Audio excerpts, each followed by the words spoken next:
जो लोग कल तक ये कहकर हंसते थे कि दरिया बस पानी की एक लहर है, आज जरा अपनी बस्तियां नक्शे पर साबित करके तो दिखाएं। क्या वाकई दरिया कुछ नहीं होता? किसी ने क्या खूब कहा है कि दरिया चाहे बरसों ही सूख जाए, अपनी सांसें रोक ले, लेकिन जब पलटता है तो अपनी जमीन छीन कर, राह कुचल कर अपनी पहचान वापस ले लेता है। ये कहानी है पाकिस्तान के ऐसे बेरहम दरिया, दरियाए रावी की। एक ऐसा दरिया जिसने कभी जिंदगी बख्शी, फिर मौत जैसी खामोशी ओढ़ी और अब दोबारा उठकर अपने वजूद का ऐलान कर रहा है। इसकी शुरुआत कहां से हुई, इसका जवाल कैसे आया और इसके इख्तिताम का मंजर कितना खौफनाक हो सकता है, ये तमाम दास्तां इस मुख्तसर सी वीडियो में आपके सामने रखेंगे। 1930 की दिहाई तक दरिया रावी अपनी पूरी शान और शौकत के साथ बहता रहा, भरपूर बहाव, सरसब्ज मनाजिर। फिर रफ्ता रफ्ता 1960 की दिहाई में इंडस वाटर ट्रीटी के तहत भारत ने रावी और दीगर दरियाओं का पानी का ज्यादा हिस्सा अपने इस्तेमाल के लिए शुरू कर दिया, जिसकी वजह से रावी के बहाव में नुमायां कमी आई। बस इसका तकरीबन 15% हिस्सा ही पाकिस्तान को पहुंचना शुरू हुआ। गुजरते सालों में जो दरिया कभी लाहौर की जान था, जमीनों की प्यास बनता चला गया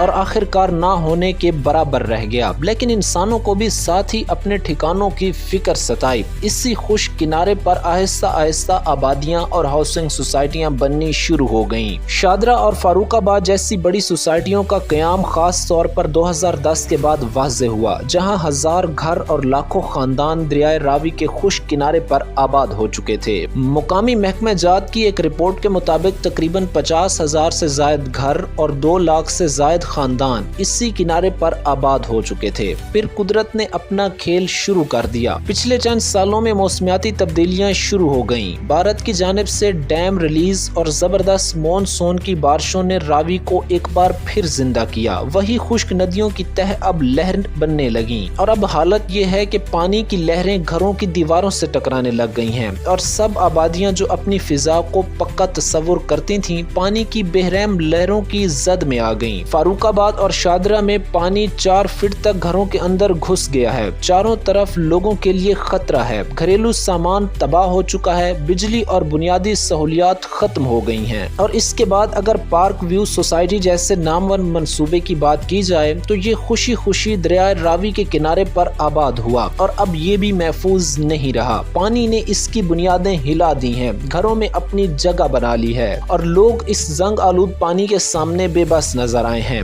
ये कहानी बस एक दरिया की नहीं बल्कि हमारे मुस्तकबिल की है, जहाँ अनगिनत घर, लाखों खानदान, उनकी मेहनत पानी की जद में है। दरिया जो कभी खत्म हुआ समझा गया, वापस आया और इसकी लहरें अब ये पैगाम दे रही हैं कि कुदरत का रास्ता रोकने वाला कभी भी महफूज नहीं रह सकता। आज अगर हमने इससे रोकने की कोशिश की तो कल यही पानी हमारी अपनी दुनिया को 2 में बांट देगा।